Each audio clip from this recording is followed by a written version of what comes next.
ஆச்சி கொழுக்கட்டை மாவு வந்தாச்சு. ஆச்சி கொழுக்கட்டை மாவிற்கு கொழுக்கட்டை அச்சை கேட்டு வாங்குங்கள்.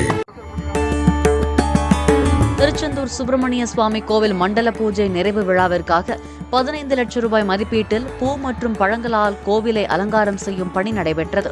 பெங்களூரைச் சேர்ந்த திருமலை திருப்பதி ஸ்ரீமன் நாராயண சபா சார்பில் தென்னங்குருத்து, ரோஜா, சாமந்தி உள்ளிட்ட பல்வேறு வகையான பூக்கள், ஆரஞ்சு, அன்னாசி உள்ளிட்ட பழங்கள், சோளக்கதிர், கரும்பு மற்றும் அலங்கார பொருட்களை கொண்டு 110 பணியாளர்கள் அலங்கரிப்பு பணியில் ஈடுபட்டனர்.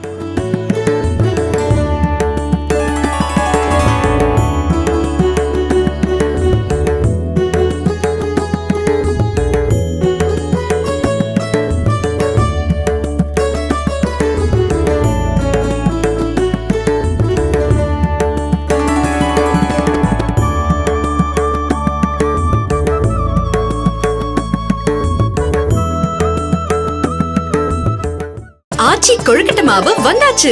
ஆச்சி கொழுக்கட்டை மாவிற்கு கொழுக்கட்டை அச்சை கேட்டு வாங்குங்கள். பிளே ஸ்டோர் மற்றும் ஆப் ஸ்டோரில் இருந்து பாலிமர் செயலியை QR கோடு மூலம் பதிவிறக்கம் செய்யுங்கள்.